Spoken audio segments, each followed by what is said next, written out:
Please turn to page 167 to begin stage 1 of informative explanatory writing. This stage will range from pages 167 to 169. Let's go through each page just so you know what's in this lesson, what you will find. On page 167, we always start our lessons with a chant so children know what they're going to learn. So this chant is going to be big idea. That's what all the information is about. So we're going to write a big idea about the information that we've been learning about.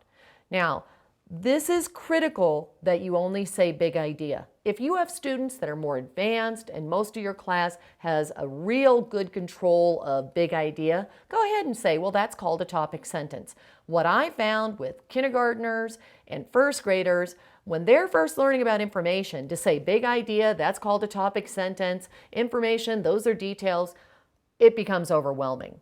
So when we hit stage 3 and 4, we will call those topic, sentence, and details. But at this point, we're just going to say, I'm going to write about the big idea. That's what all the information is about. So that's our chant. Boys and girls, we're going to write about what we've been learning in science or in social studies. So what are we going to be writing about? We're going to be writing about the big idea, what all the information is about, what we've been learning about when we've been studying animals or plants, whatever it is that you are studying. Turn to page 168 and 169. What you will find here is the rest of the pages for stage 1. On page 168 are your teacher at-a-glance steps for stage 1 of informative explanatory writing. This is all the steps that you need to teach on one page so that you can use this when you're guiding students through instruction. On the right page, what you're going to find are the descriptors for stage 1. And what that is that's your content and organization. What is the content and how are you going to organize it at a stage 1 level for informative and explanatory? What are the sentences and mechanics? So these are your descriptors of the skills and how they align to your Common Core standards at stage 1. Below that is a chart that I would suggest you make. Right behind me is the example of your big idea, stage 1, of how the chart could look that you would post for students to follow when they're doing their stage 1 writing. So we have the steps for students to follow with a chart, and then to the right of that, what you're going to see is the sample of a kinder. Notice kinders are drawing a picture. They're not drawing any organizers for their lessons, their instructional level lessons. If you were doing this in the interactive writing or a teacher write, you would draw the organizer for the children to see. First grade teachers are going to love you, kindergarten teachers, if you're always modeling these organizers. So when when the kindergartners get to first grade, they've had a lot of exposure to them. And in first grade, developmentally, they're ready to start using an organizer to organize their writing. So in kindergarten, they will draw a picture, and after they draw the picture, then you will say these different steps to your children. Who or what are you writing about? What's the information for them to help form their big idea statement? If you look below that, here's the first grade organizer, and this is where they're actually going to draw the organizer, just the 2 boxes, to plan their big idea sentence. So it's a little different for kindergarten and first grade just because the children developmentally are at different stages. But stage 1, kinder, stage 1, first grade, this gives you an idea of what your students should be producing and what it looks like. Before we get started, what you would give the children is a sheet with a blank page at the top and lines below it. So up here is where we plan, down here is where we will write.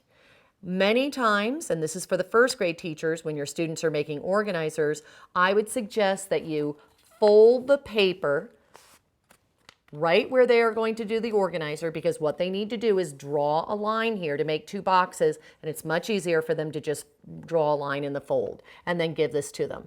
Now you may notice that this is actually stapled together pages because many teachers like to take this activity and every time they've learned something new in their science or social studies, they take out their little booklet. So many times they'll put a cover on this, like plants. And then every time they've learned something about plants, they turn to a new page and they draw the organizer, they form a big idea, and then they write about it. It's a wonderful way all year long to connect the core to their writing. Let's get started now. We're going to do stage 1 writing, following the steps to show you how to teach the children to write a big idea. On page 168, we're going to follow these steps in order to fill out an organizer on a piece of paper that has the plain box and the line. You can just use regular paper if you want, draw a line and write below it. It really doesn't matter. All we're looking for is one little spot that we can make an organizer for a big idea. So let's get started. Let's follow the boxes. Let's go through the activity how you would with the kids. So the first thing I tell the kids is, let's say that we've been studying about plants. So now we're going to write a big idea about plants. So now I'll say to the boys and girls, we've been learning a lot about plants. Now we're going to write about plants. So the first thing that we need to do is we need to write about, and what are we going to write about plants? We're going to write the big idea. What are we going to be writing about plants? The big idea. What's the big idea? It's what all the information is about. So we're going to learn to write a big idea about plants.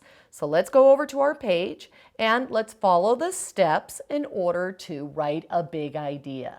The first step is step 1. So everyone go like this. Say, step 1, get organized. Give it to me. Ready? Step 1, get organized. Okay, I need to draw my organizer. So I'm going to go to the fold in the page and I'm going to draw a line down that. So now I have 2 boxes. So I'm just drawing a simple line to make 2 boxes. That's easy. Turn to your buddy and say, that's easy. Ready? That's easy. That's right. A big idea organizer is very easy to make. Now we have our 2 boxes for our big idea. Let's go to step 2. Everyone say step 2. Ready? Step 2. Put your hands together like you're holding a textbook where you'd find a lot of information. And everyone go like this. Open it up and say step 2, subject. Who or what is the information about? So who or what were we learning about?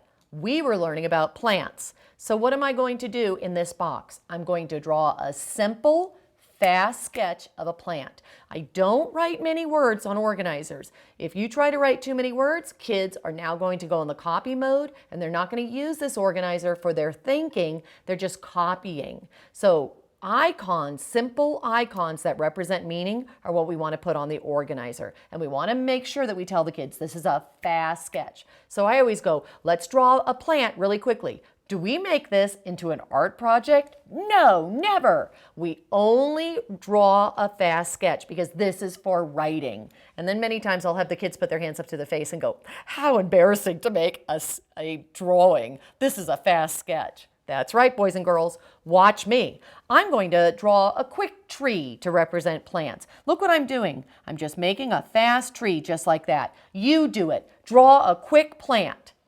And then I always say, look how people are quickly drawing. Wow, people are already done. And when I say that, that gets the kids to do it quickly. What if you have a child who's in the room and they still haven't even started drawing it? Many times I'll have a pencil in my ear, I'll grab it, I'll draw the plant on that box, and I'll say, look, you're right with us.